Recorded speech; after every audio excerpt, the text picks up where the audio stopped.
Hello student WhatsApp, कैसे हो आप लोग? कैसे हो आप लोग बेटा? चलो आज के लेक्चर में हम बात करेंगे इक्विलिब्रियम के आगे वाले पार्ट्स जो हमने इक्विलिब्रियम के फर्स्ट लेक्चर में देखा था, केमिकल इक्विलिब्रियम के। तो आज ये केमिकल इक्विलिब्रियम का सेकंड लेक्चर है और इसमें हम जहां पे मैंने खत्म किया था इक्विलिब्रियम के फर्स्ट लेक्चर में, वहां से आज सेकंड लेक्चर में स्टार्ट करते हैं बेटा। ठीक है, चलो। हाँ, देखो, तो ये हमारा है लेक्चर नंबर 2। तो लिखो पहले guys, chemical equilibrium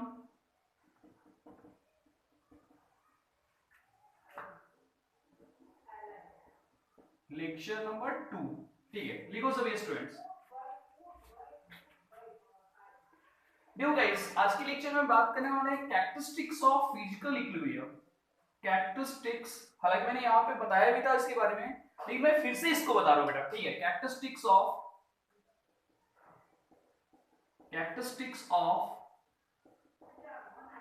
physical equilibrium.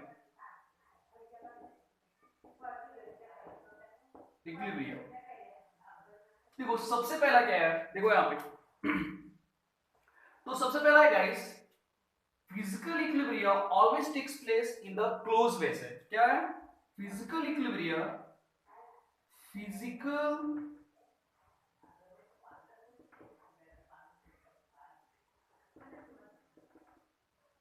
always takes place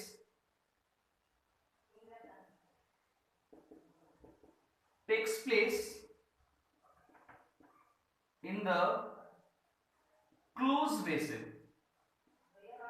अब ऐसा क्यों होता है यार, ये भी ध्यान रखना, ऐसा क्यों होता है, क्लोज वेसल में क्यों होता है, इसका देखो रीजन क्या है। सपोज मान लो कि ये हमारे पास है जी आइस, H2O क्या हमारा आइस है, ठीक है ना, आइस ही। और इसको हमने क्या करा बेटा, हीट कराया। क्या कराया? हीट कराया। अब आइस को जब हम हीट कराएंगे तो क्या बनेगा? ये वाटर वेपर बनेगा। पहले लिक्विड बनेगा, पहले क्या बनेगा? वाटर बनेगा। ये चलो यहाँ पे मैंने, हाँ, आइस को मैंने हीट कराया तो क्या बनेगा? ये वाटर बनेगा, बन गया वाटर। और वाटर को मैंने यहाँ पे क्या कराया और वाटर है, और फिर से यहाँ पे इसको अगर मैंने स्ट्रांगली, अगर मान लो सपोज मैं आइस को स्ट्रांगली हीट करा रहा हूं तो क्या बन जाएगा यहाँ पे? वाटर से क्या बन जाएगा? वाटर वेपर बनेगा। ठीक है, यहां से फिर क्या बन जाएगा जी? यहां से बन जाएगा आपका, हीट करने के बाद ये क्या बनेगा? Water vapour, water vapour. ठीक है, चलो मैं इसको दो स्टेप में लिख रहा हूं समझाने के लिए। ठीक है, अब सीधी सी बात है यार, ये वाटर, आइस को मैंने हीट कराया तो वाटर बना, वाटर को हीट कराया तो वाटर वेपर बन गया। अब सपोज मान लो कि मैं इसको कूल कराता हूं, तो अगर वाटर वेपर को कूल कराएंगे तो क्या बनेगा बेटा? वाटर बनेगा। अब वाटर को अगर कूल कराएंगे तो ये क्या बन जाएगा जी? तो ये हमारा बन जाएगा आइस, बन गया। अब एक क्वेश्चन बनता है, अगर मान लो कि जिस कंटेनर में हम ये प्रोसेस करा रहे हैं, जिस कंटेनर में मैंने आइस रखा है, सपोज वो जो कंटेनर है बेटा वो ओपन कंटेनर है, तो क्या होगा?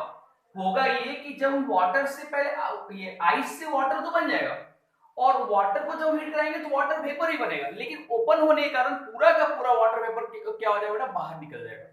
अब वाटर वेपर बाहर निकल जाएगा तो इसका मतलब ये हुआ कि फिर से कैसे वाटर बनेगा और कैसे फिर आइस बनेगा, है ना क्वेश्चन। इसलिए इक्विलिब्रियम का जो प्रोसेस होता है फिजिकल का, वो क्या? Always and always takes place in the close vessel. यानी कि जो जिस कंटेनर में हम करा रहे होते हैं वो क्या होता है? क्लोज होना चाहिए। अदरवाइज अगर ओपन कंटेनर में कराएंगे तो पूरा का पूरा ही निकल जाएगा, और जब पूरा निकल जाएगा तो इक्विलिब्रियम स्टेबलिश नहीं होगा। दैट्स ऑल, कितना आसान है ना। लिखो जल्दी से फटाफट, ये आपका फर्स्ट है।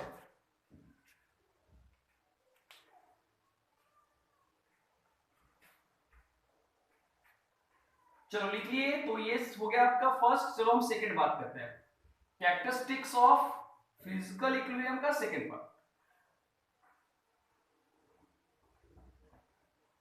अब अगर हम सेकंड पार्ट की बात करें तो ये क्या होता है? यहाँ पे डायनेमिक नेचर शो करता है, डायनेमिक नेचर।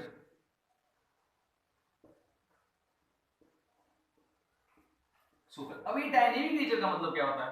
तो डायनेमिक नेचर का मतलब ये होता है कि रिएक्शन दोनों साइड से जो हो रहा है वो क्या होता है? रेट उसका इक्वल होता है। डायनेमिक नेचर है, जो बैकवर्ड एक्शन हो रहा है वही फॉरवर्ड एक्शन। इसके देखो यहाँ पे, ये है हमारा वाटर, और वाटर को मैंने हीट कराया, तो हीट करने के बाद क्या बन गया, सबको पता है कि क्या बन जाएगा बेटा, वाटर वेपर बन जाएगा जी, बन गया। अब देखो गाइस, वाटर वेपर, ये जो बना है वाटर वेपर, अब इसको हम कूल कराएंगे, तो कूल कराएंगे तो फिर से क्या बनेगा, वाटर। तो सबसे पहले ध्यान देने वाली बात ये, समझने वाली बात ये कि जिस स्पीड में हम वाटर को हीट करने के बाद वाटर वेपर को गेट करेंगे, ठीक उसी स्पीड में वाटर वेपर कूल होने के बाद फिर से क्या देगा, वाटर देगा। आई बात समझ में? तो इसी को बोलते हैं बेटा डायनेमिक नेचर के, यानी कि both sides forward direction as well as backward direction rate क्या होता है, दोनों का सेम होता है, यानी दोनों साइड से होता है, इक्वली होता है। एंड जिस रेट से वाटर वेपर बनेगा, सेम उसी रेट से वाटर से को कूल करने के बाद क्या बन जाएगा, वाटर वेपर कूल करने के बाद फिर से वाटर बन जाएगा। ठीक है, तो लिख लो बेटा इसको भी, ये सेकंड आपका है, लिखो फटाफट।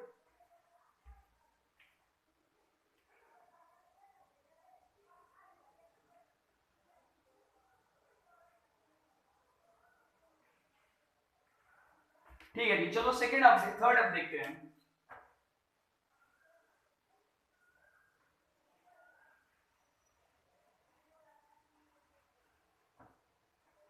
अब देखो यहां पे at equilibrium,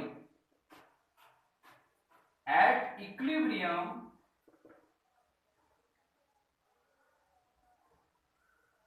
for different reactants, for different types of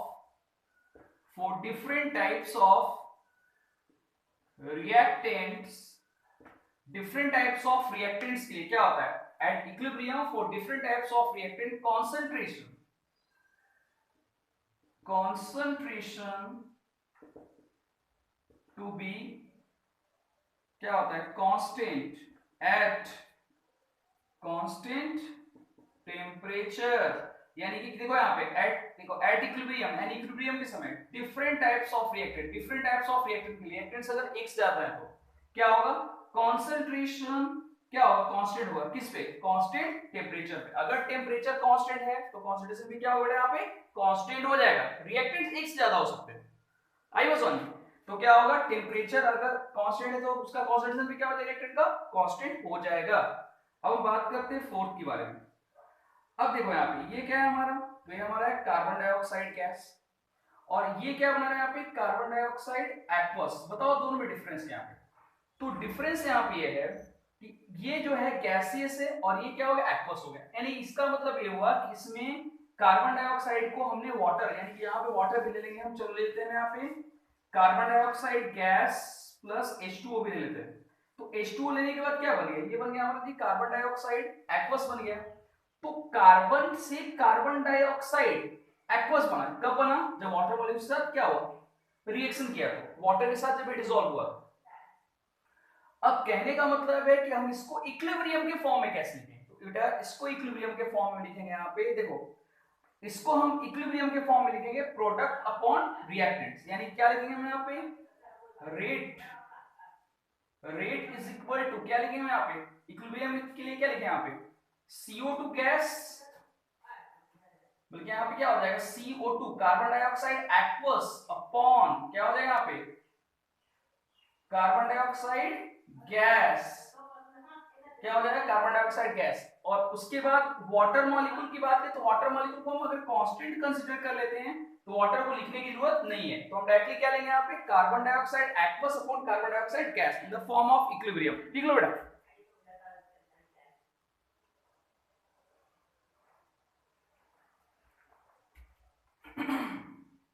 constant at constant temperature, constant at constant temperature पे क्या होगा, ये प्रोसेस होगा। तो वाटर देखो आगे आप आयनिक भी पढ़ोगे तो वाटर को हमको लिखने की जरूरत नहीं होती है, डायरेक्टली हम क्या लिखेंगे यहाँ पे, क्योंकि वाटर डायरेक्टली इसके साथ क्या हो रहा है, एक्वस मीडियम बना रहा है। तो जब यहाँ पे मैंने लिख दिया क्या, कार्बन डाइऑक्साइड एक्वस, तो यहाँ पे फिर से हमको कार्बन डाइऑक्साइड प्लस वाटर लिखने की जरूरत रिएक्टेंट साइड में नहीं है। चलो लिख लो फटाफट, फिर हम आगे बढ़ते बेटा, फिर हम आगे बढ़ते हैं, जल्दी से लिख लो, स्क्रीनशॉट ले लो सभी जी, उसके बाद आगे बढ़ते हैं। हाँ चलो, तो ये हमारा हो गया फिजिकल इक्विलिब्रियम के क्या हो गया हमारे, ये हो गया यहाँ पे कैरेक्टरिस्टिक्स। हम आगे बढ़ते हैं, देखो इधर, अब देखो हमारे जितने भी स्टूडेंट्स हो गए सबके मन में एक बात तो आ रही होगी यहाँ पे कि भाई इक्विलिब्रियम इक्विलिब्रियम जो होता है अटेंड होता क्यों? देखो इक्विलिब्रियम अटेंड क्यों होता है ना? तो हमारे जितने भी स्टूडेंट हैं सबके मन में एक क्वेश्चन आया कि equilibrium, why equilibrium attend? Equilibrium attend क्यों होता है? सबसे पहला क्वेश्चन ये बनता है कि इक्विलिब्रियम अटेंड होने के रीजन क्या है।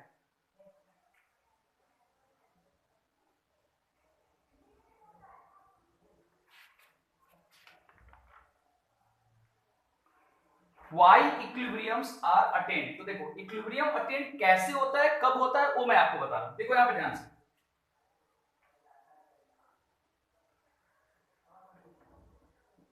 हाउ इक्विलिब्रियम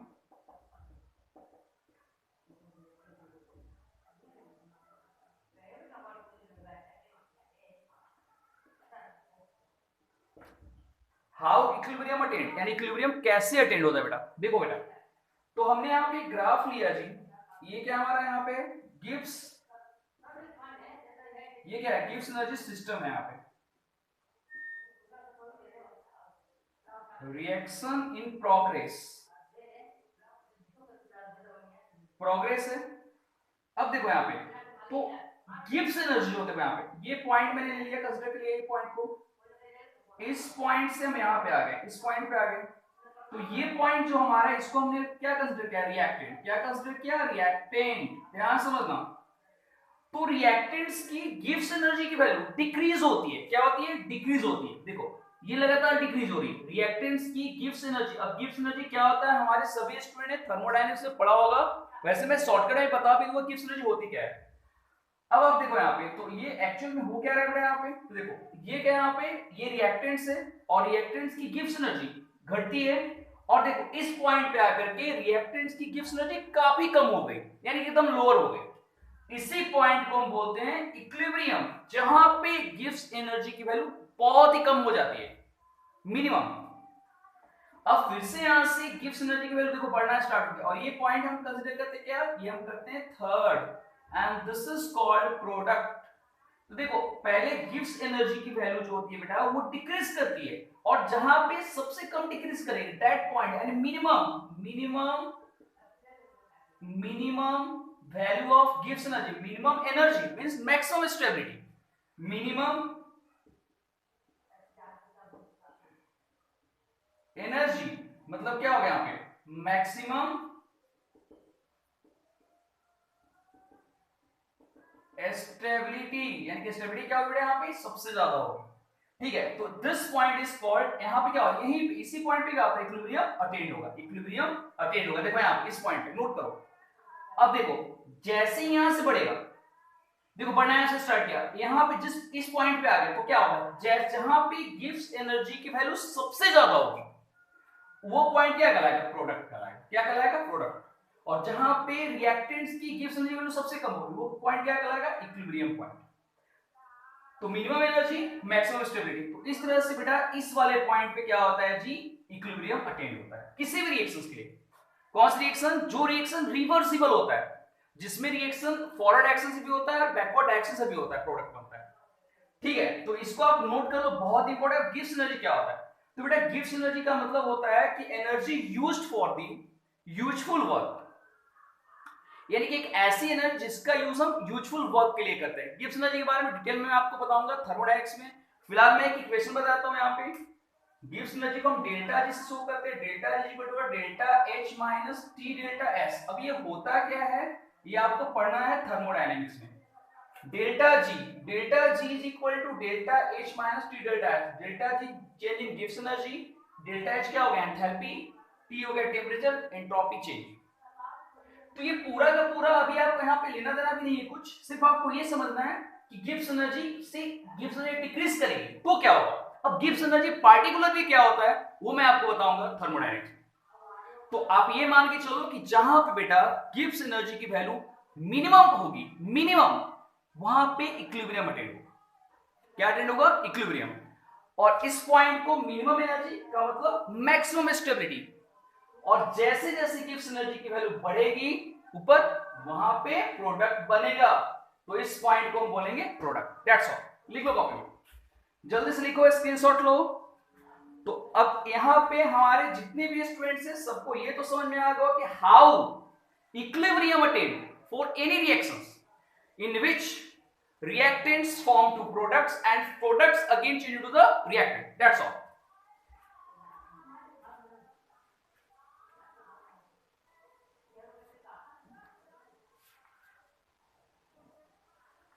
जल्दी से स्क्रीनशॉट लो, जल्दी से लिखो बेटा।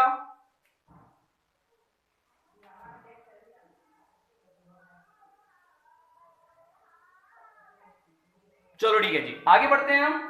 अब इसके बाद हम देखते हैं, आप देखो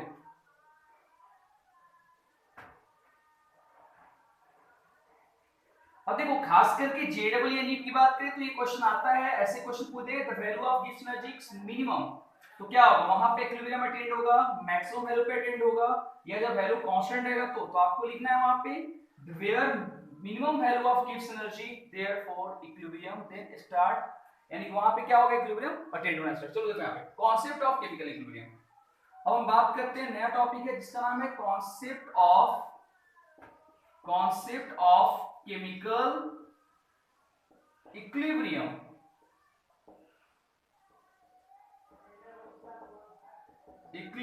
कॉन्सेप्ट ऑफ केमिकल इक्विलिब्रियम, ठीक है। देखो ध्यान से यहाँ पे, अब ये कॉन्सेप्ट ऑफ केमिकल इक्विलिब्रियम है क्या, आप ये समझो। कॉन्सेप्ट ऑफ केमिकल इक्विलिब्रियम, हाँ कॉन्सेप्ट ऑफ केमिकल इक्विलिब्रियम। देखो तो सबसे पहला कॉन्सेप्ट ये क्या है, देखो यहाँ पे ये हमारे पास, देखो मैंने पहला एक रिएक्शन कंसीडर कर लिया, ए रिएक्टेंट है और ये बी इसका क्या है प्रोडक्ट है। देखो स्टार्टिंग बिगिनिंग यानी कि शुरू में क्या होगा, द कॉन्सेंट्रेशन ऑफ ए, ध्यान सुनना जो मैं बोल रहा हूं, स्टार्टिंग यानी बिगिनिंग, द कॉन्सेंट्रेशन ऑफ ए क्या होगा, कॉन्सेंट्रेशन ऑफ ए इंक्रीजेस, क्या होगा इंक्रीज करेगा, स्टार्टिंग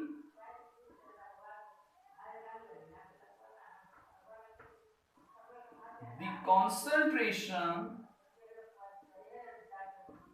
of A क्या होगा यहां पे इंक्रीज करेगा, and the concentration of जब इसका इंक्रीज करेगा तो इसका क्या होगा डिक्रीज करेगा, the concentration of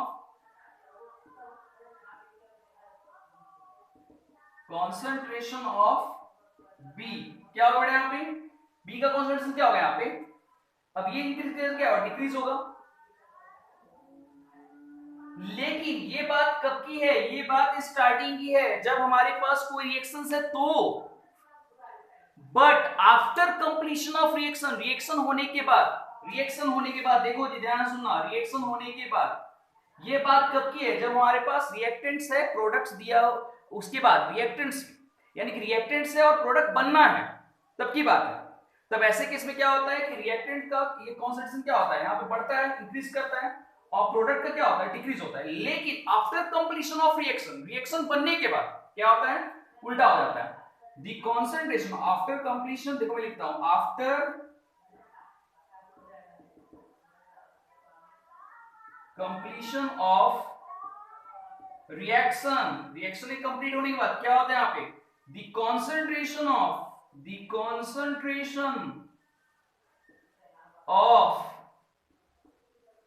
ए क्या होगा डिक्रीज होगा, यानी कि रिएक्टेंट्स के साइड का कॉन्सेंट्रेशन क्या होगा डिक्रीज होगा, and the concentration of B क्या होगा इंक्रीजेस।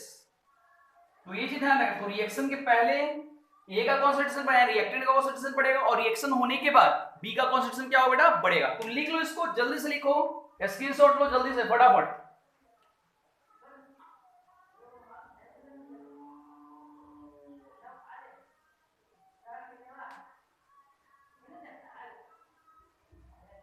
कोई भी एग्जांपल में आप ले सकते हैं, ए बी सी डी, कोई भी एग्जांपल ले सकते हैं, इसके जगह पे हम ए बी भी ले सकते हैं, सी डी भी ले सकते हैं, कोई भी एग्जांपल ले सकते हैं।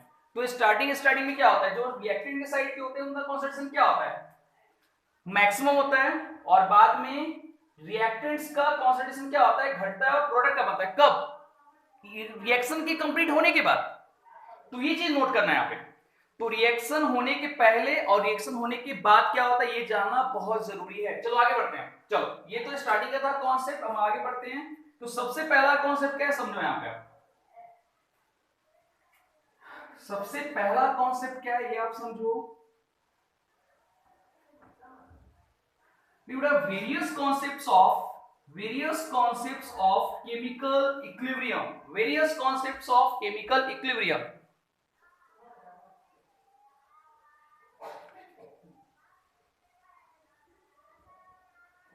Various concepts of chemical equilibrium, number एक में लिखना the decomposition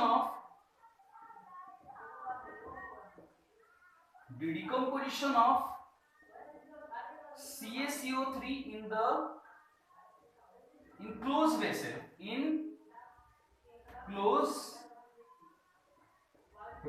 देखो यहाँ पे decomposition of CaCO3 in close vessel. देखो ये है हमारे पास CaCO3 एंड CaCO3 को अगर हम डिकम्पोज कराते हैं तो क्या बनाएगा CaO plus carbon dioxide gas. अब यहाँ पे एक सबसे इंपॉर्टेंट बात है जो कि मैं आप लोगों से पूछता हूं, ये बोला यहाँ पे कि CaCO3 decompose in close vessel, why not in open vessel.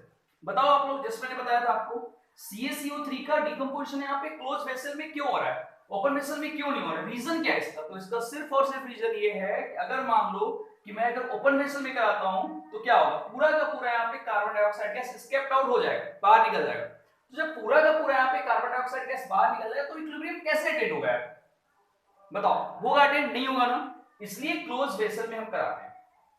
अब कहने का मतलब ये हुआ कि जिस रेट से कैल्शियम कार्बोनेट डिकम्पोज होगा CaO एंड CO2 में, जस्ट उसी रेट से calcium oxide and carbon dioxide मिलकर के क्या बना लेगा calcium carbonate.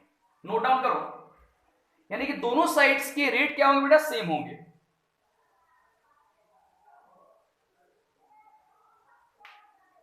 And the rate of reactants as well as rate of products are same at equilibrium point। equilibrium point पे दोनों का रेट क्या होगा, सेम होगा। नोट करो जल्दी से।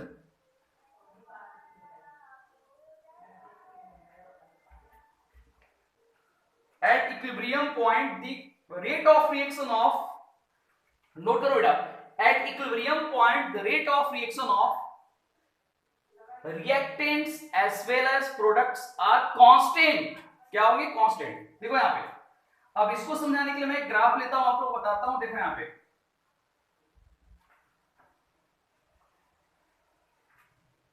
डिकम्पोजिशन आपको समझ में आ गया होगा। देखो यहाँ पे इसके लिए ग्राफ देखो आप, यहाँ पे क्या है समझो।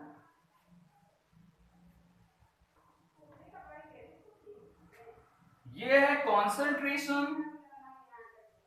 कॉन्सेंट्रेशन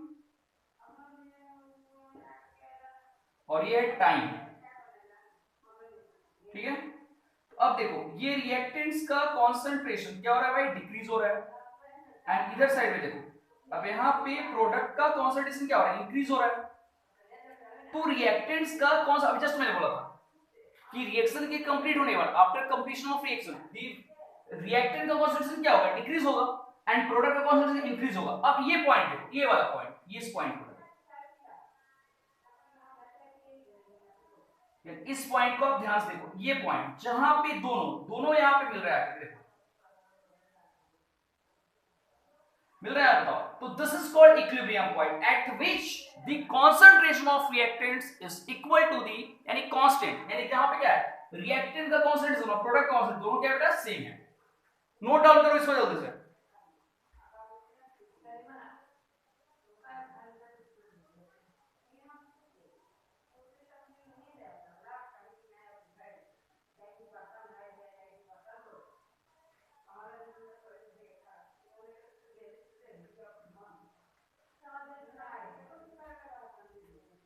यानी कि दोनों साइड्स की अगर मैं बात करूं यहाँ पे reactants of forward and reactant, देखो यहाँ पे रिएक्टेंट के कॉन्सेंट्रेशन की बात करें हम या प्रोडक्ट की, तो यहाँ पे तो ये हमारा क्या यहाँ पे दिस इज,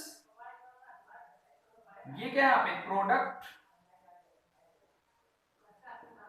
और ये क्या है भाई रिएक्टेंट, और इसको हम क्या बोलते हैं, दिस इज कॉल्ड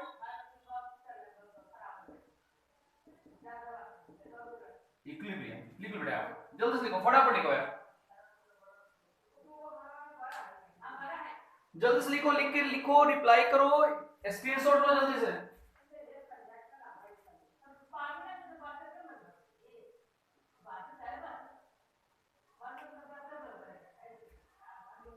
अब इसी रिएक्शंस को, अब इसी चीज को हम आगे बढ़ते हैं, यहाँ पे देखते हैं, यहाँ पे देखो ध्यान से,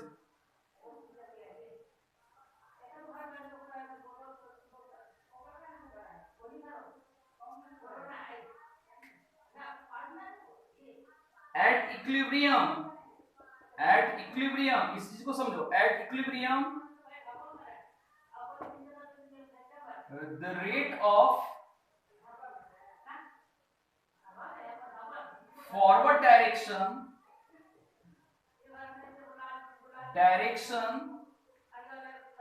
reaction is equal to the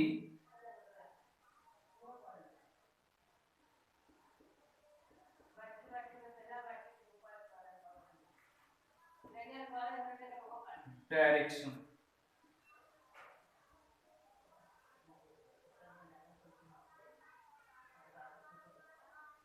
देखो यहाँ पे ये है फॉरवर्ड डायरेक्शन, ये मैंने C वर्सेस T फिर से एक ग्राफ खींचा है, concentration versus temperature, concentration and T के लिए मैंने यहाँ पे ग्राफ खींचा है। अब देखो ये है forward direction,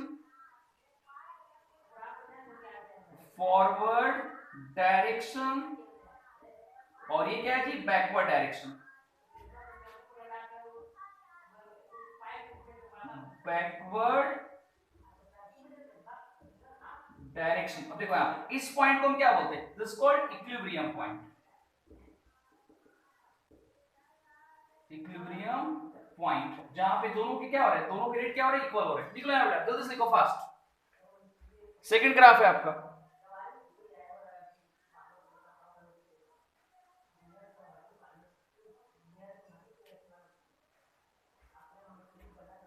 concentration versus time के लिए हमने यहाँ पे ग्राफ खींचा है, फॉरवर्ड डायरेक्शन, और ये बैकवर्ड डायरेक्शन, इसको क्या बोलते हैं, this called equilibrium point where both rate क्या हो रहे हैं, यहाँ पे दोनों के कांस्टेंट हो जा रहे हैं यहाँ पे।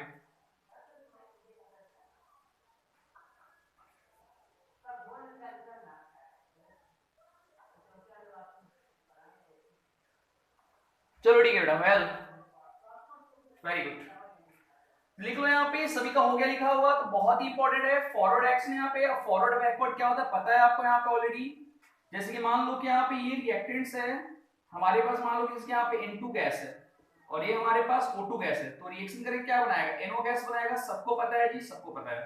तो nitrogen gas reacts with oxygen gas and form NO gas, nitrogen nitric oxide gas. अब ये फॉरवर्ड एक्ट, ये इधर से क्या बना है, NO बना रहे हैं यहाँ पे, बना रहे हैं यहाँ पे NO, और इधर से ये क्या बना रहा है, फिर से ये क्या बना है, N2 + O2, तो दोनों के क्या होंगे यहाँ पे एट इक्विलिब्रियम, ये क्या हो कॉन्सेंट्रेशन यहाँ पे क्या हो जाएंगे, यहाँ पे कांस्टेंट हो जाएगा। लिख लो जल्दी से फटाफट। तो ये बैकवर्ड डायरेक्शन फॉरवर्ड एक्शन दोनों के लिए, बैकवर्ड डायरेक्शन यहाँ पे है और ये फॉरवर्ड एक्शन एट इस पॉइंट पे जहां पे दोनों के, देखो दोनों के स्लोप यहाँ पे मिल रहा है, क्या कहलाएगा, इक्विलिब्रियम पॉइंट कहलाएगा। तो कोई भी एग्जांपल ले सकते हैं, लेकिन हाँ ये वैसे रिएक्शंस के लिए होगा जो रिएक्शन रिवर्सिबल हो, इरिवर्सिबल के लिए अप्लाई नहीं होगा, रिवर्सिबल वाले सारे रिएक्शन आप एग्जांपल में ले सकते हो वहां पे। चलो नेक्स्ट बात करते हैं यहाँ पे, थर्ड कॉन्सेप्ट ऑफ इक्विलिब्रियम।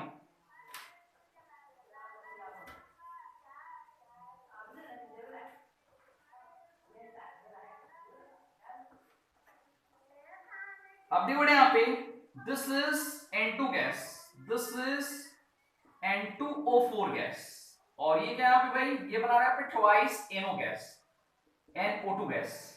अब जरा आप यहाँ पे ध्यान से देखना, देखो इक्विलिब्रियम कैरेक्टरिस्टिक है, देखो एक्चुअली में क्या है, नाइट्रोजन टेट्रा ऑक्साइड है, ये क्या होता है, कलरलेस होता है भाई, कलरलेस होता है। देखो तो ये क्या हो रहा है भाई, ये डिकम्पोज है, एक्चुअल में क्या हो रही है, यहाँ पे डिकम्पोजिशन रिएक्शन हो रहा है बेटा। तो N2O4 के डिकम्पोजिशन के बाद बेटा यहाँ मिल रहा है क्या, N ट्वाइस NO2 गैस मिल रहा है, ठीक है। तो ट्वाइस NO2 गैस मिल रहा है, तो कब, जब ये डिकम्पोज हो रहा है, तो ये कलरलेस बट ये कलरफुल होता है, और फिर से जब ये दोनों आपस में कंबाइन होंगे तो फिर से क्या बना, N2O4 बना। लेकिन हाँ ये चीज ध्यान रखना, ये चीज ध्यान रखना, कि ये भी प्रोसेस जो होता है वो क्लोज कंटेनर में हो, लेकिन यहाँ पे मैं ये बता रहा हूं कि एट इक्विलिब्रियम, यानी इक्विलिब्रियम के समय में ये इसके कैरेक्टरिस्टिक्स और इसके कैरेक्टरिस्टिक्स दोनों अलग अलग हो जाएंगे, क्योंकि जब ये N2O4 कलरलेस है, आफ्टर डिकम्पोजिशन ये क्या होगा, ट्वाइस NO2 बनाएगा, तो ये कलरफुल होता है। फिर से यहाँ पे बैकवर्ड एक्शन फिर से क्या होगा, फिर से आपस में इसकी ट्वाइस मोल कंबाइन होंगे और फिर से क्या बनाएगा N2O4। तो ऐसा क्यों होता है, ऐसा क्यों होता है बेटा, this is N2O4 is a part of twice NO2, तो ऐसा क्यों होता है कि N2O4 इज colourless but N2 twice NO2 is colourful due to the equilibrium. Equilibrium के इस्टेब्लिश्ड होने के कारण, क्योंकि ये अलग है ये अलग है, ये हो गया आपका रिएक्टेंट्स, ये हो गया आपका प्रोडक्ट, ये हो गया नाइट्रोजन टेट्राऑक्साइड, ये हो गया आपका नाइट्रोजन डाइऑक्साइड, तो दोनों एक तो ही कंपाउंड अलग है। और ऐसा क्यों होता है, फिर से देखो, पहले ये कलरलेस हो गया, फिर कलरफुल हो गया, फिर से जब यहाँ पे बैक साइड में बैकवर्ड एक्शन रिएक्शन हो, तो फिर से क्या हो, कलरलेस हो गया ये। तो कलरलेस क्यों हुआ, तो due to the conversion of NO2 into N2O4। तो ये कलर जो होता है वो थोड़ी देर के लिए होता है, क्या होता है, थोड़ी देर के लिए कलर शो करता है, बाद में फिर से क्या होता है, फिर से ये कलरलेस हो जाता है। लिख लो मैं जल्दी से लिखा,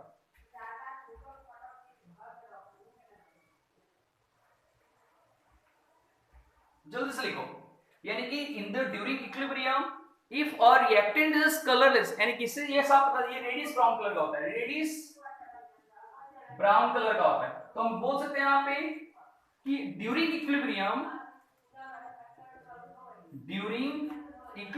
रिएक्शन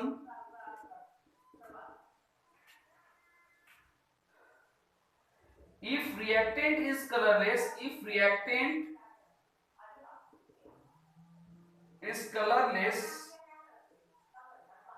अगर रिएक्टेंट क्या है, कलरलेस है, रिएक्टेंट इज कलरलेस, अगर रिएक्टेंट मान लो कि कलरलेस है तो क्या होगा, if reactant is colourless after completion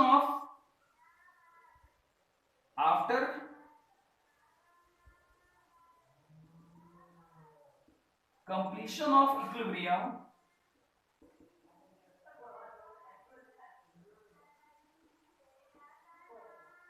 colorful products are formed, products बनते हैं यहाँ पे, but they are formed in the few seconds, कुछ ही समय के लिए होता है, क्योंकि ये रिएक्शन बैकवर्ड एक्शन से भी हो रहा है, तो बाद में फिर से क्या होता है, बाद में फिर से ये कलरलेस हो जाता है। तो ये सिर्फ और सिर्फ कुछ सेकंड्स के लिए होता है जिसमें वो कलर दिखाते हैं, बाद में फिर से वो पहले वाले स्टेप में आ जाता है। लिख लो जल्दी से, फटाफट लिखो,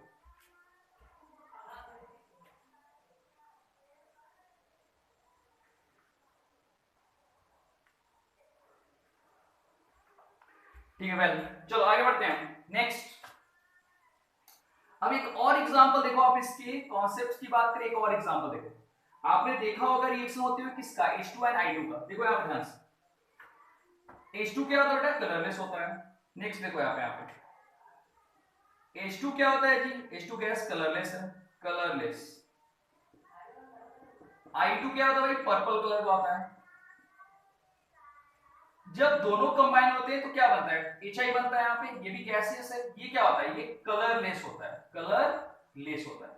अब देखो यहाँ पे, तो कहीं ना कहीं ये कलरलेस है, ये कलरफुल है, लेकिन जब इनमें किनके बीच में जब इक्विलिब्रियम में एंड हुआ तो क्या बन गया, ये HI बन गया, हाइड्रोजन आयोडाइड बन गया, ये भी कैसे, ये कैसा होता है, कलरलेस होता है यहाँ पे। तो कलरलेस होता है, लेकिन ये थोड़ी देर के लिए होता है। मैं बार बार समझाने की कोशिश कर रहा हूं कि जो आप रिएक्शन देख रहे हो वो थोड़ी देर के लिए होता है सर। कब, जब रिएक्शन रिवर्सिबल होता है तो, क्योंकि ये फिर से, चूंकि हम क्लोज वेसल में रिएक्शन को करा रहे हैं, तो फिर से क्या होता है, दोबारा फिर से HI जो है वो फिर से क्या होता है, H2 प्लस I2 में कन्वर्ट है, फिर से क्या देगा, कलरलेस H2 एंड फिर कलरफुल यानी पर्पल कलर क्या देगा, आयोडीन देगा।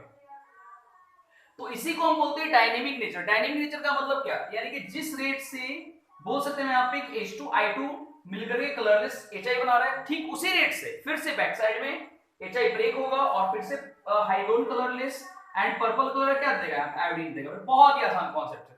तो कोई भी रिएक्शन में देखना, चाहे कोई भी रिएक्शन एक्सपाइरेट कोई भी रिएक्शंस हो, तो रिएक्शन में आप देखोगे बेटा कि जो आपके रिएक्टेंट्स होते हैं, रिएक्टेंट्स अगर कलरलेस होते हैं तो प्रोडक्ट क्या बनता है, कलरफुल बन जाएगा, लेकिन कलरफुल थोड़ी देर के लिए होता है। किसके लिए, रिवर्सिबल रिएक्शन के लिए। अगर इरिवर्सिबल रिएक्शन है, जिसकी पीपीटी वाला का रिएक्शन मैंने कल बताया था, तो उसमें परमानेंटली क्या होता है, वो कलर दिखाता है। लेकिन अगर रिएक्शन इरिवर्सिबल, अगर रिवर्सिबल नहीं है तो क्या होता है, वो थोड़ी देर के लिए कलर शो करेगा, बाद में क्या होता है, बाद में वो फिर से अपने ओरिजिनल कलर में आ जाएगा, क्योंकि रिएक्शन दोनों साइड से हो रहा है। अब HI और ये हाइड्रोजन और आयोडीन के केस में क्या हो रहा है यहाँ पे, हाइड्रोजन कलरलेस, आयोडीन का कलर क्या है, पर्पल कलर है, दोनों कंबाइन हो गए, क्या बन गया यहाँ पे, HI बन गया। नहीं, अब HI बन तो गया कलरलेस, लेकिन वो थोड़ी देर के लिए होगा, फिर से क्या हो जाएगा, फिर से वो डिकम्पोज होगा और H2 प्लस I2 अपने अपने कलर में आ जाएंगे। तो this process happened for the few seconds, यानी ये प्रोसेस जो होता है, समझाने का मेरा मेन पर्पस है कि ये प्रोसेस जो होता है कलरफुल कलर्स वाला, वो फ्यू सेकेंड्स के लिए होता है, और ये प्रोसेस बैक टू बैक होते रहता है। क्योंकि क्लोज वेसल है, वो प्रोसेस अपने आप होते रहेगा, पहले क्या बनाएगा, H2 से I2 HI बना लेगा, फिर HI ब्रेक होगा, फिर से H2 I2 बना लेगा, फिर से H2 I2 कंबाइन करेगा, फिर से HI बना लेगा, तो ये प्रोसेस होते रहता है। This is main characteristics of chemical equilibrium. लिख लो बेटा।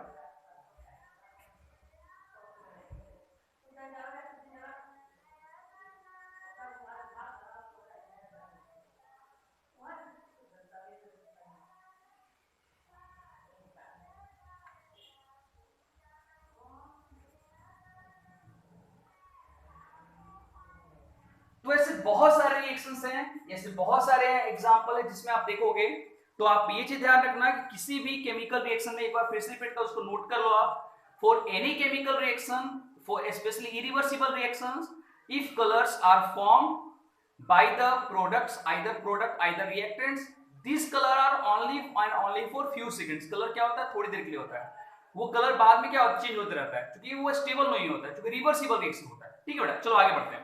तो ये कैरेक्टरिस्टिक आप याद रखना यार, बहुत काम आएगा आगे आपको जब रिएक्शंस को आप सोल्व करोगे, इट्स बेस्ट क्वेश्चन। ठीक है, चलो हम आगे बढ़ते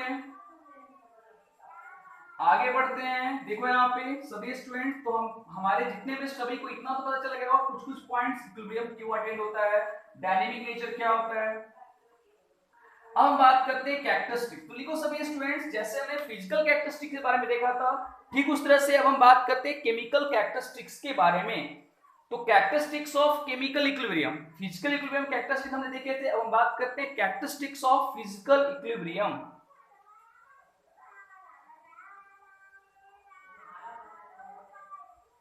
Characteristics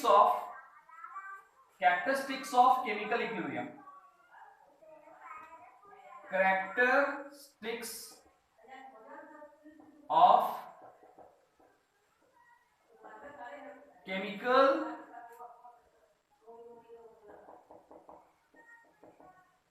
इक्विलिब्रियम। अब देखो यहाँ पे पहला कैरेक्टरिस्टिक क्या है, at equilibrium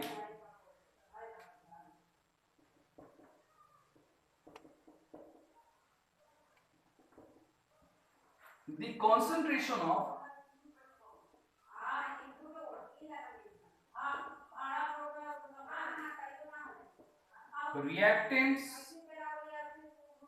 reactants and products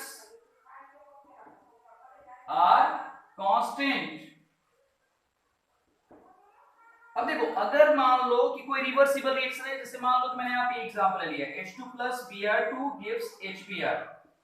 अब यहाँ पे H2 plus Br2 gives HBr दे रहा है यहाँ पे, देखो ये फॉरवर्ड डायरेक्शन में क्या बना रहा है यहाँ पे, यानी HBr बना रहा है यहाँ पे।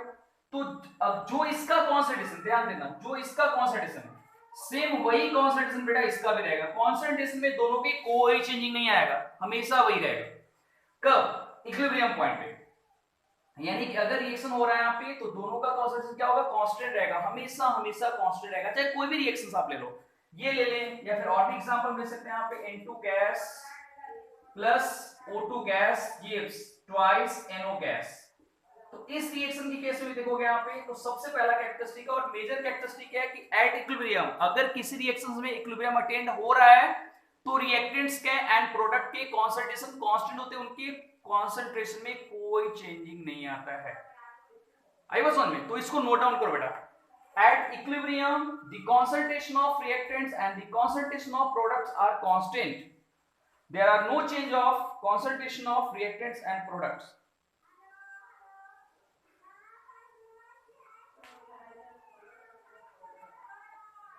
लिख लो बेटा, फटाफट लिखो यार। चलो ये हो गया, अब आगे बढ़ते हैं, हम सेकंड में देखते हैं। देखो ड्यूरिंग इक्विलिब्रियम, सेकंड ये है, during equilibrium, during equilibrium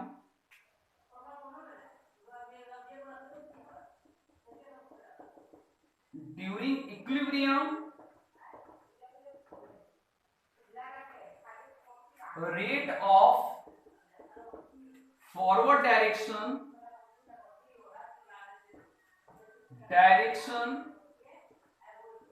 is equal to the backward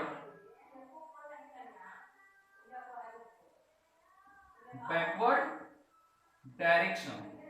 यानी इसका मतलब ये होगा बेटा कि जिस रेट से यार, जिस रेट से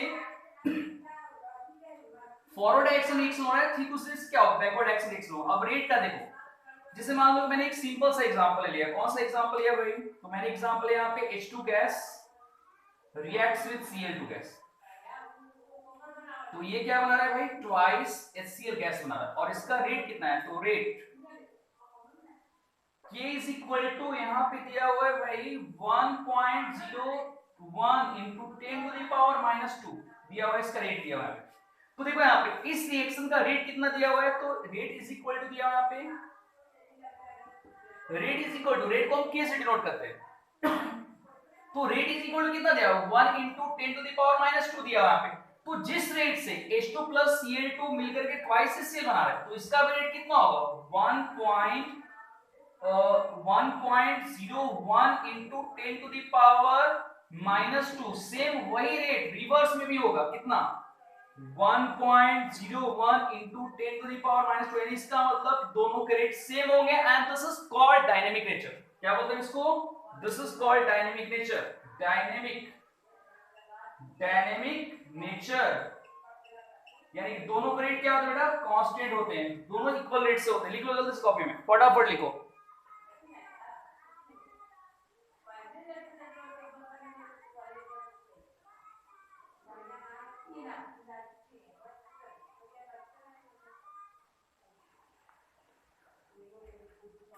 जल्दी से लिखो यहाँ पे, चलो हो गया लिखा हुआ, जल्दी से स्क्रीनशॉट लो, चलो आगे बढ़ते हैं गाइस। चलो थर्ड की बात करते हैं, characteristics.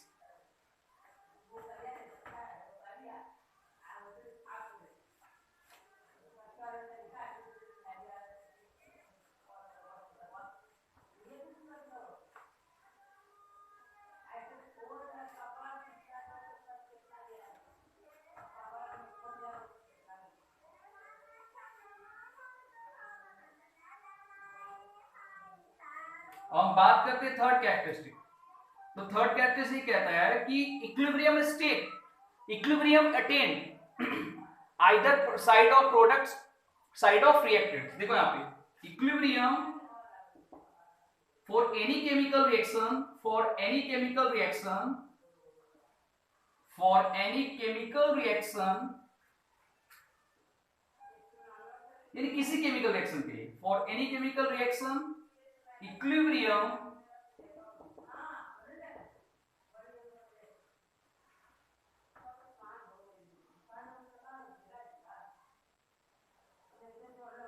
attained in the side of product, in this side of product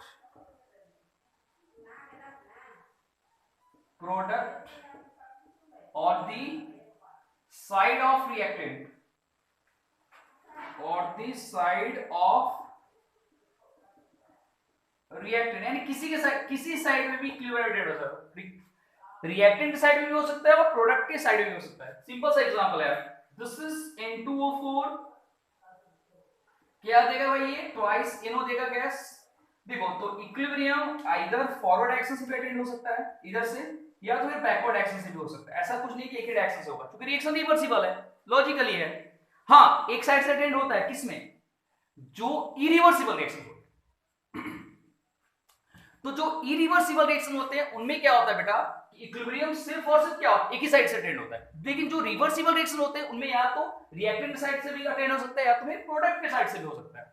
इसको नोट डाउन करो, इंपॉर्टेंट है, सबसे इंपॉर्टेंट लिख लो।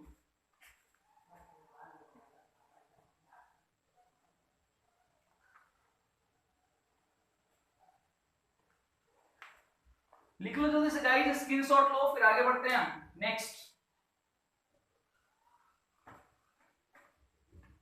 Fourth,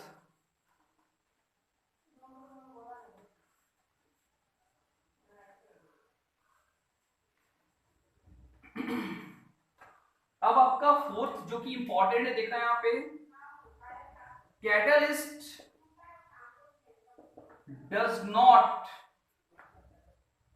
does not affect the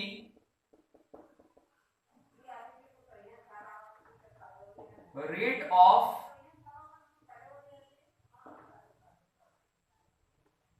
chemical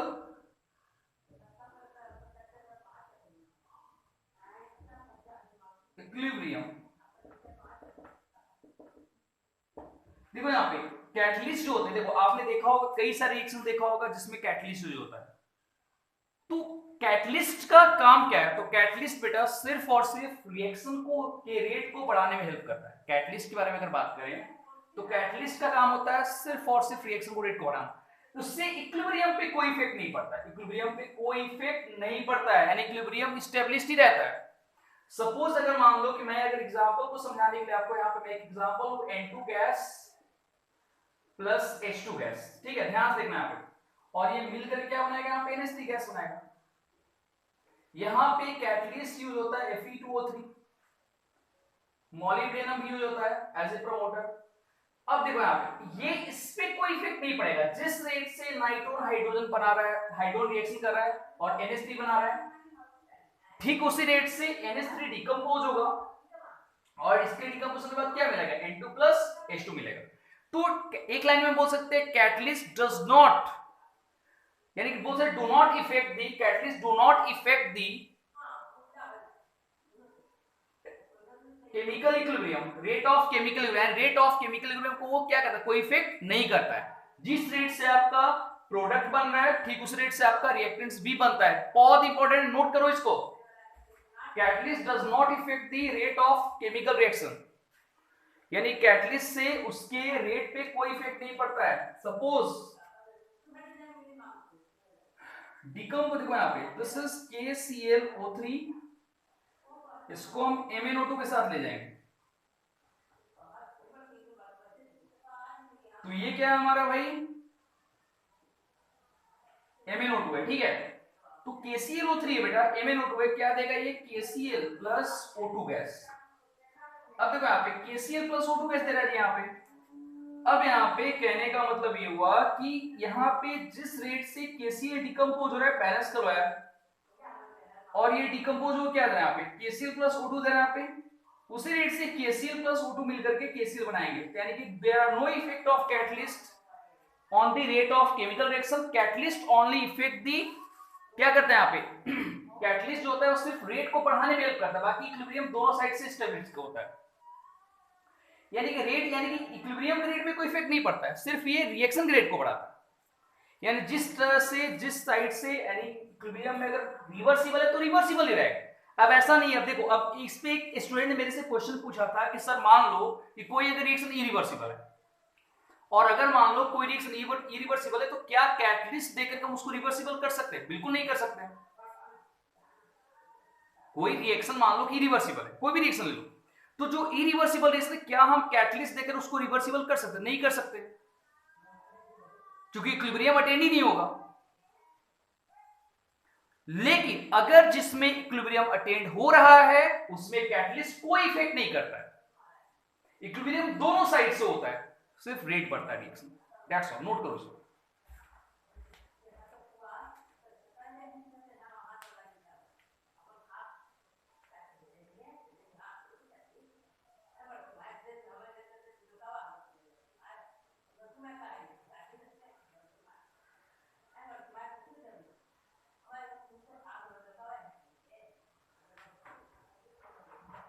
well, ठीक है बेटा, very good.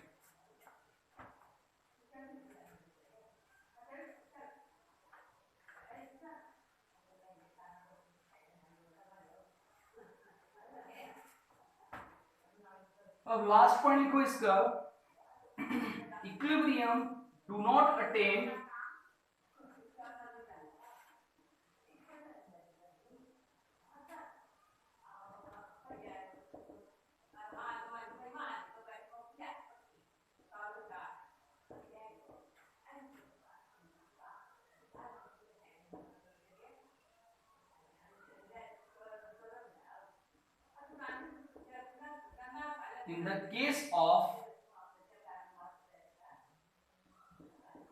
in the case of those chemical reaction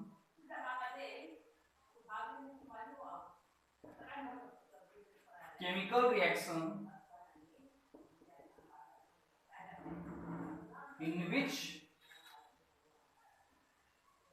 product form as a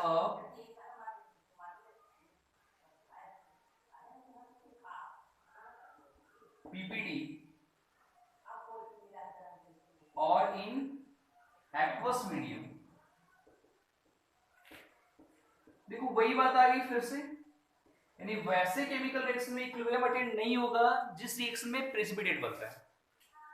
suppose मान लो कि यहाँ पे ये क्या हमारा AgNO3 है और ये क्या यहाँ पे NaCl है, तो ये रिएक्शन तो हो रहा है, यहाँ पे रिएक्शन बन क्या बन रहा है, यहाँ पे ये बन रहा है यहाँ पे AgCl का प्रेसिपिटेट बन रहा है यहाँ पे, प्लस क्या बन रहा है यहाँ पे NaNO3 बन रहा है। तो इस रिएक्शन के केस की अगर बात की जाए तो अब यहाँ पे हो क्या रहा है बताओ, यहाँ पे AgCl बन रहा है प्लस NaO3 बन रहा है, लेकिन प्रेसिपिटेट बनने के कारण ये तो नीचे बैठ गया, तो ये दोबारा फिर से अकेले, अब देखो ये नीचे बैठ गया, सुनो यहाँ पे मेरी बात ध्यान से। अब इस रिएक्शन में हो क्या रहा है, ये AgCl नीचे की तरफ बैठ गया, तो इसका मतलब अब ये डायरेक्ट NaNO3 खुद से कैसे बना लेगा NaCl NaNO3, बताओ पॉसिबल है नहीं पॉसिबल है ना। तो प्रेसिपिटेट अगर बन जाता है तो प्रेसिपिटेट बनने के कारण इक्विलिब्रियम दोनों साइड से अटेन नहीं होगा, यानी कि NaNO3 can't form AgNO3 and NaCl again. So we can see that equilibrium do not attain in the case of those chemical reaction in which products formed as a PPD or as an aqueous solution. That's all. Important है बेटा, note करो इसको।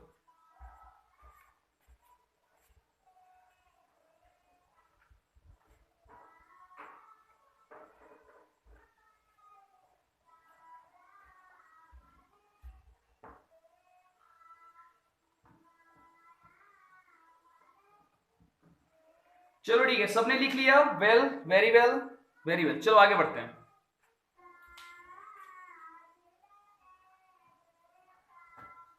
चलो तो I hope हमारे जितने भी students हैं इनको सभी को बेसिक कॉन्सेप्ट जो इक्विलिब्रियम का वो सब समझ में आ गया होगा और रिएक्शंस में अच्छे से कॉन्सेंट्रेट होकर समझो, क्योंकि this is the theoretical part of equilibrium. ये क्या आपका केमिकल इक्विलिब्रियम का बेटा थ्योरेटिकल पार्ट। अभी आपका न्यूमेरिकल पार्ट्स आना बाकी है, तो थ्योरेटिकल पार्ट्स को भी आपको अच्छे से कवर अप करना है, क्योंकि थ्योरेटिकल पार्ट्स में भी स्टार्टिंग की अगर बात की जाए तो DPP1 DPP2 या स्टार्टिंग की अगर बात की जाए इक्विलिब्रियम की, तो जो क्वेश्चंस रहते हैं बेटा वो बेसिकली जो आपके होते हैं वो क्वेश्चन आपके थ्योरेटिकल बेस्ड होते हैं। ठीक है, चलो हम आगे बढ़ते हैं, नेक्स्ट टॉपिक देखते हैं। Law of mass action. Law of mass action, law of mass action.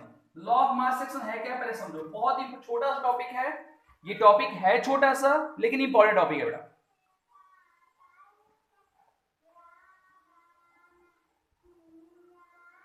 तो ये लॉ ऑफ मास सेक्शन है क्या हम समझेंगे। देखो मैं जस्ट अभी आज के लेक्चर में मैं लॉ ऑफ मास सेक्शन के बारे में इंट्रोडक्शन देता हूं कि law of mass section actually में है क्या। ठीक है, देखो यहाँ पे law of mass section was given by the two scientist. लिखो यहाँ पे law of mass action was given by the two scientists।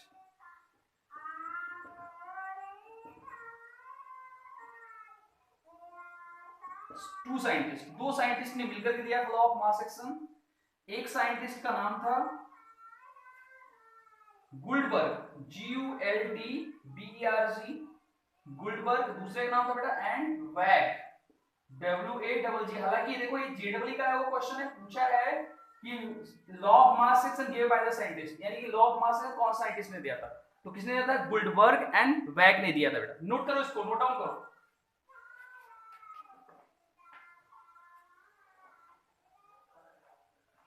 कब दिया था भाई, तो इन्होंने दिया था 1864 में, 1864 में दिया था। और लॉ ऑफ मास सेक्शन कहता है, देखो यहाँ पे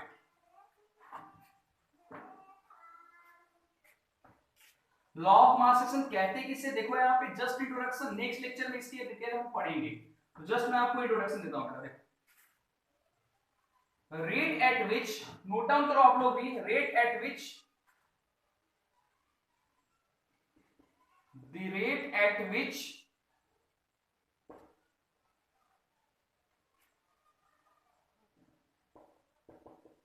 substance,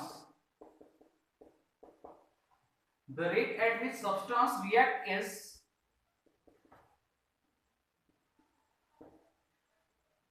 directly proportional,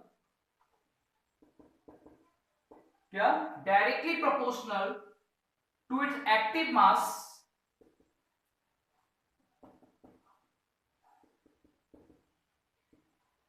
note down करो बेटा, directly proportional to active mass and hence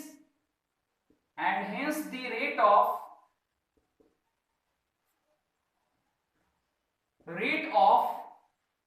a chemical reaction, rate of a chemical reaction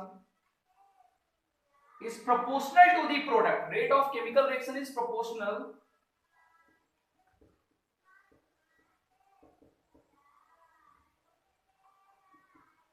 to the product, proportional to the product of its active mass,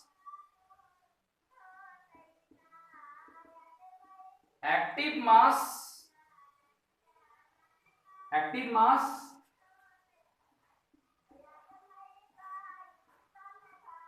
of reactants. देखो बेटा यहाँ पे समझो, आप यहाँ पे सिर्फ इंट्रोडक्शन में दे रहा हूं इसका, देखो यहाँ पे है क्या, देखो,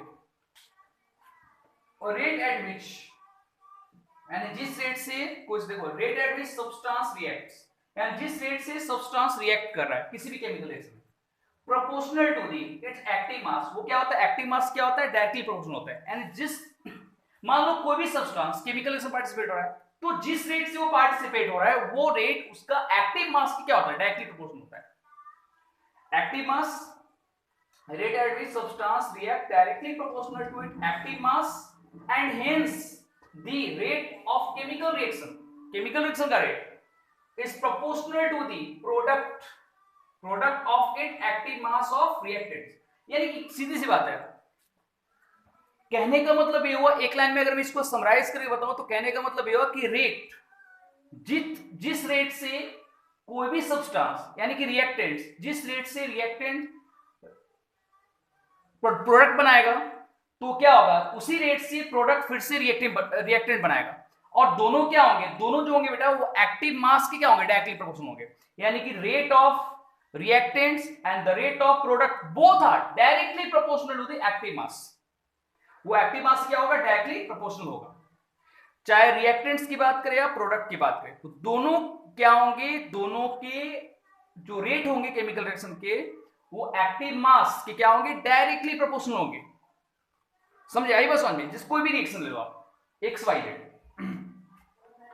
हाँ, लेकिन आप वैसे रिएक्शन को लेना जिसमें रिएक्टेंट से प्रोडक्ट्स बन रहा है एंड प्रोडक्ट फिर से रिएक्टेंट बना रहा है। यहाँ पे जैसे मान लो मैंने आप लिया ए, पी ले लिया, ये हमारा रिएक्टेंट है और ये पी क्या बना रहा है, प्रोडक्ट बना रहा है।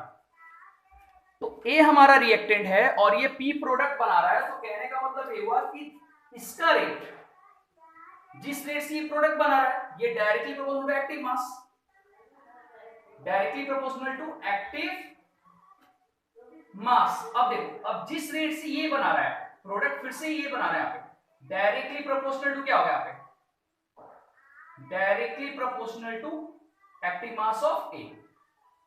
यानी एक्टिव मास यानी कि दोनों एक दूसरे क्या डायरेक्टली प्रोपोर्शनल, जिस रेट से ए से पी बनेगा यानी कि रिएक्टेंट से प्रोडक्ट बनेगा, वो डायरेक्टली प्रोपोर्शनल एक्टिव मास होगा, और फिर से प्रोडक्ट से फिर से रिएक्टेंट बनेगा, वो भी क्या होगा, directly proportional to active mass होगा।